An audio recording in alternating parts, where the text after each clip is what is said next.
everyone, and welcome to an exciting edition of Training Unleashed. What I love about today is we're going to be talking about that one thing that everyone needs to do, which is execute, right? It's one thing to have strategy, but if you can't execute, what good is it? So we have the founder and CEO of the Innovare Group, and her name is Kim Bohr. Did I get that right? You absolutely did. Excellent. I'm very dyslexic, but Kim and I have had a great pre-talk. So I'm going to just ask you the tough question. What does it mean to think from the inside out? Really what it means, it's about looking at what are we doing internally between our process and our people. So a lot of times we think that we need to put a new product out or we need to go look at this external thing. And really it's about looking internally to what are the process and the people that we have with us and what maybe isn't working as seamlessly as it should be. And do you find that companies tend to move on to the next sort of shining penny as opposed to finding the gold that's available? Is that what you're saying?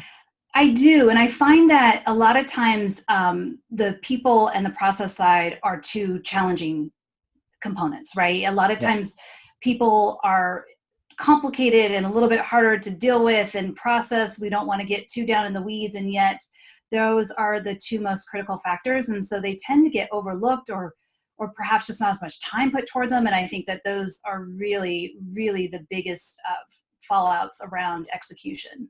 Do you find that people are just afraid of conflict or afraid of I don't want to suggest improvements in processes internally because they don't want to risk someone getting in an internal battle, and they want to tread safely? Is that what you see?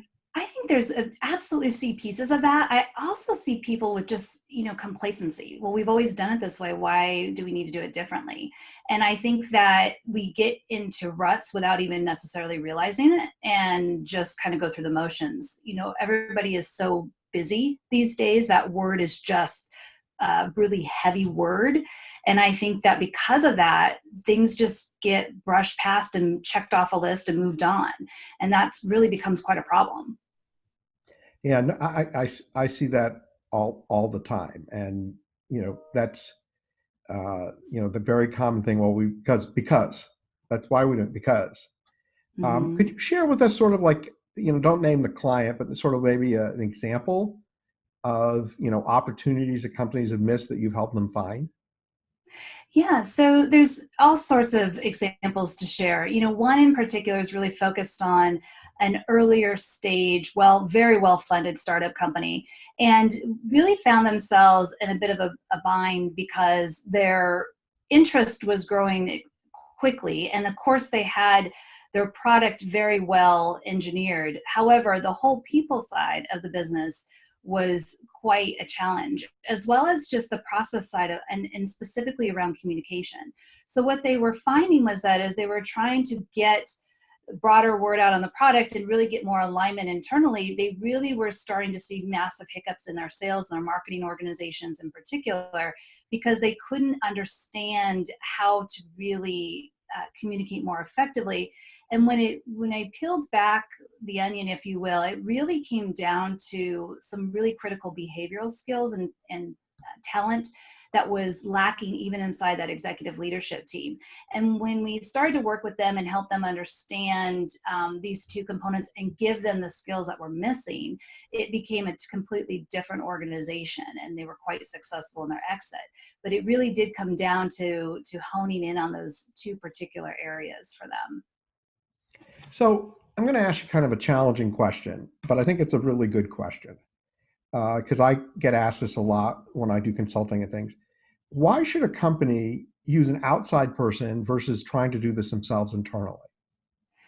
I think it's always about perspective, because we certainly, inside an organization, you certainly know your business better. That's absolutely guaranteed. However, we know from so much research and proven application that being able to bring in differing perspectives and perspectives that have other experience is incredibly valuable. And so in having that outside input and being able to draw on a much broader base of expertise is really incredibly valuable. And so I always, when I'm working with clients, I often tell them, I'm not here to be the expert of your business. I'm here to be the expert of the pieces that you aren't as uh, established in, and that from that lens is where I'll bring the strengths in. The other piece that I'm really big on is teaching them how to fish, if you will. And so really helping my clients to understand this isn't about me coming and becoming a potted plant inside your organization, but really about quickly finding out where those gaps are and then giving you the skills needed and having you go on your way so that you can identify them as you go forward. And to me, that's more of a gift and something that then they do continue to have that ownership internally on and be able to expand. Well, I think you're making a lot of really good points. Just tell you a quick kind of funny story. When I was in franchising, I was going to visit one of my franchisees, and they insisted, saying, "You've got to stay at our home." And I stayed at their home, and their home was literally the cleanest home I'd ever seen in my entire life. I mean, so clean. You could eat off the walls, the floor. I mean, I'd never honestly seen a house as clean as that house. So the next day I go to the store, and they have an awning on the store. And in the awning in the store were spider webs, and not a couple. I mean, I'm talking like spiders that have been working there for years. And the store was immaculate, right? So I invite the owner out, and I show him the cobwebs, and the man literally cried, Oh my and goodness. because he was so embarrassed. Mm-hmm. And the reason why he never saw the cobwebs is because they started really small, Mm-hmm. right? And that's what happens in corporations is these problems start small, they get a little bigger, but everyone gets used to them. And Mm-hmm. they can't see their own issues. And they need someone like myself who walks in, who, wasn't used to walking in that door, that has that new perspective that you talked about. And just So starting to ask questions. That's just such a great story because it is those small little things that then fester and grow and multiply. And all of a sudden, it's the how did we get here moment. And really, there were signs of it long ago. They just weren't able to stop and pause and notice them. one Brett Beamer, who you might not know, but he's a researcher, and this furniture store had called him and said, "We don't understand why business is so bad. Business is down, but every metric we have, customers are happy." So Brett does the research, and he reads the research, and everyone is, really, happy. And it's very complex. And he goes to see the client, and he can't find the store. He can't find the store. Then eventually finds the store to find out that what had happened was a tree had grown up and covered their sign, Oh my goodness. but they had not noticed. Um, That's a great example as well. yeah, like, wow.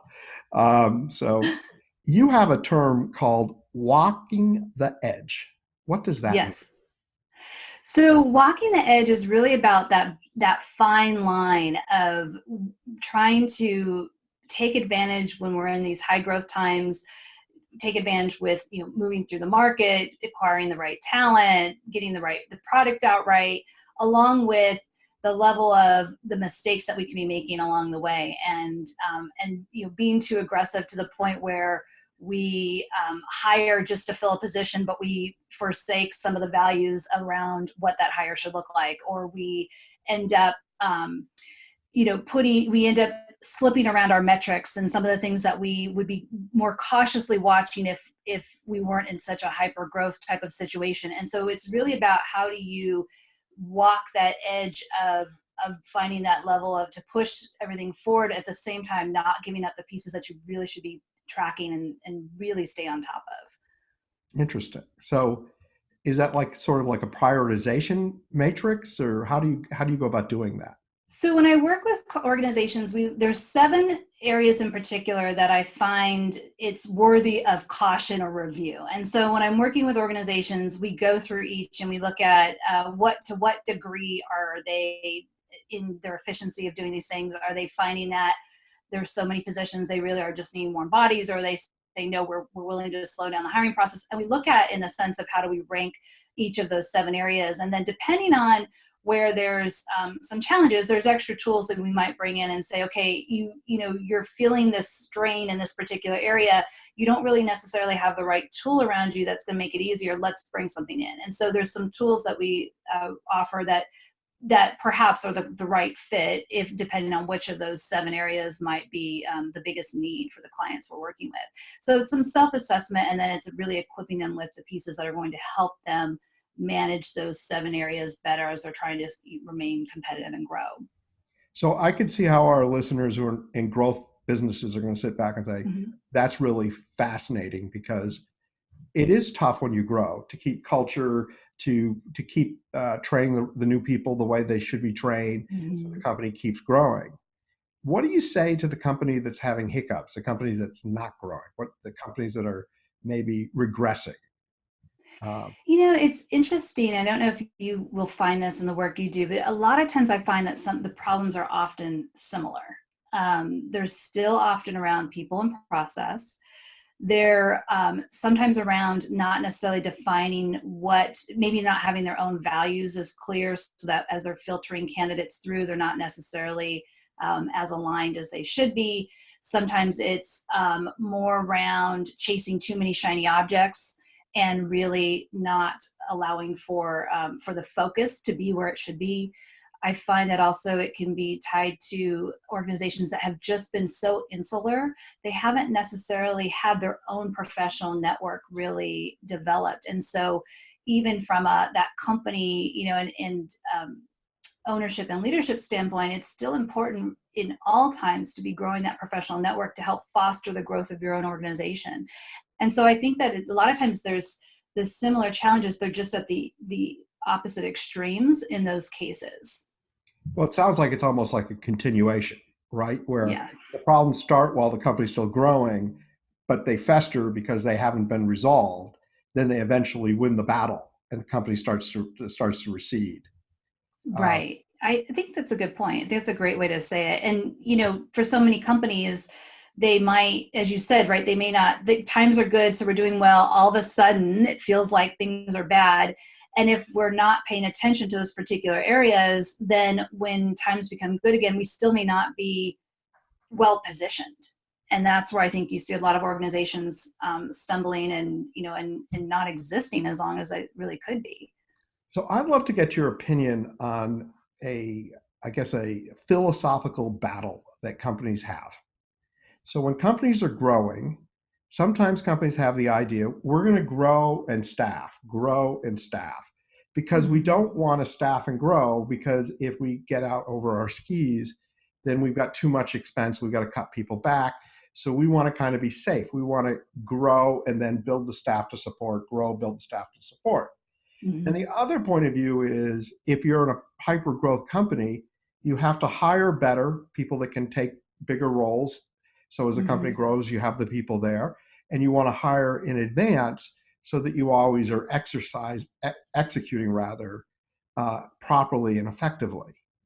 Which kind of those two, or mix of that, what do you think is, obviously it depends, but generally speaking, would you advocate? I I think it's hard in our current, you know, economics to do either of those extremely well.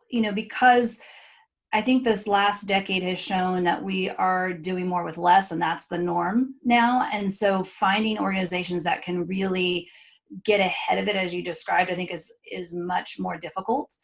And what I think is probably more appropriate is it goes back to some of that basic nurturing and networking. If you have really, really strong recruiters, but perhaps just even your individuals trained inside your organization to understand the power of what they can build inside a network, especially around a term I call intentional networking, so that you really align your networking efforts with your goals of what you're trying to do. Then you start to create a pipeline in a sense of people that really you build relationship on and you start to get to know. The challenge is that takes planning and thought. And we seem to be in both those cases you talked about, we seem to be on those opposite extremes of, we might hire ahead of time, but we're hiring for very specific profiles, and we're still just, in a sense, putting some bodies into a role, hoping we'll get there. And then the other side is we're playing catch up. And so the thoughtfulness seems to be lacking in many ways. And so my recommendation is always, it's more of this combination of, but then it's a new skill set that in a sense people have to learn, that networking isn't just about going out to any random place, but you actually do it with more thought, and the intention actually helps you focus where your time is spent and what you're trying to accomplish. And So that's really a place I think we can move more people to. what I'm hearing you say, and correct me if I'm wrong, is that companies always ought to be recruiting, always looking for the talent. So when they Mm-hmm. need the talent, they can reduce the time it takes to find them because they've already been Agreed. always doing the networking, almost like a professional baseball team has minor leagues, and you're always scouting, or you're scouting college teams in football. You're always scouting and getting ready. So when you need to hire, you can hire more quickly, better people. Absolutely. But instead of it just being on the shoulder of the recruiters, it should be on the shoulder of everybody to say, hey, as you're out in any Yeah. type of situation, we really are looking for great people that we really want to see in these particular areas. We foresee that we're going to have growth in these areas over the next couple of years. Let's get to know people that do these things really well. And so I think it's a bit of a different mindset of it's not just going to a networking event to maybe meet a potential client, but it's also maybe to meet a potential colleague. And how can a salesperson or marketing professional have that level of recognition and insight when they're doing it? And it's really tying it back to the value of the company, and trying to look at the bigger growth perspective. Okay. We're getting close to the end, but I got to ask this question because it intrigues me. Leadership Bermuda Triangle. What does that mean? Yes. So in some of the work I do, there's behavioral traits that often, when not recognized and they go unnoticed, they can cause some pretty damaging experiences. And so what we know to be true is that management permissiveness is one of those traits.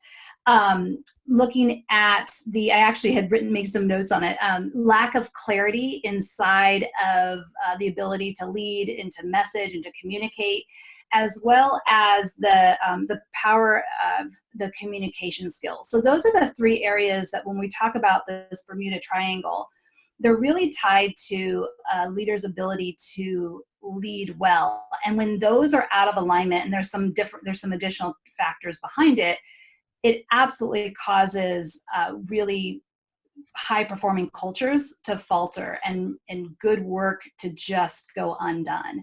And so we talk about it from the lens of this Bermuda Triangle, in a place of you really want to have awareness of what this is so that you can avoid landing in that place. And the great news is that it really can be built around skill set and understanding. But part of it is really around the idea of looking at suitability, and not just somebody who's technically eligible for a position, but are they really well suited in the behaviors that they'll exhibit that then are more supportive of what the leadership quality should be for our organization, versus promoting them because they've been a high performer, but maybe they're not really well suited to really lead. Well, I think what you're describing are really some of the most difficult questions companies have to ask themselves, because as companies grow or their business changes, do they have the right people on the bus? And Absolutely, yeah. what you need to get from 0 to 5 million or 10 million is very different than what you need from 5 million, 10 million to 50, and then very different from 50 to 250, and very different from 250 to a billion, et cetera. And sometimes I bet you find that it's the CEO, COO, and those are got to be extraordinarily difficult conversations. They are very difficult conversations, because oftentimes they have gotten to where they're at with the behaviors that they've had, and they haven't necessarily seen that those behaviors haven't served them, so why change? And so it is a much more challenging conversation from that cultural perspective of helping the CEO, the senior leaders, understand the impact and why it's perhaps not serving the greater good. And so it always makes for great, interesting conversations, that's for sure. So I'm going to ask a question on behalf of all the listeners, because if I was listening to this episode, which I obviously am listening to this episode, I'd want to say, what advice would you have for me as a person, so that I keep growing, not just growing, in terms of doing what I do now, but that I can move up in the organization, I can keep learning.